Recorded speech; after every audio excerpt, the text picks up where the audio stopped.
Hello guys, in this video I'm going to show you how to create a new tag on the Notewise application.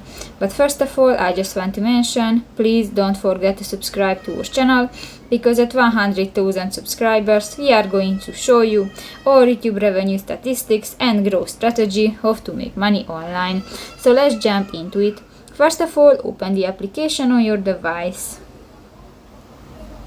New, that's the home screen, and if you want to check or create a new tag, go to the left bar at the screen and you can find the text option under the bin. Click to the next plus icon and you can create a new tag. You can select a color. If you select, just click to the oak and click to the create button, and that's it.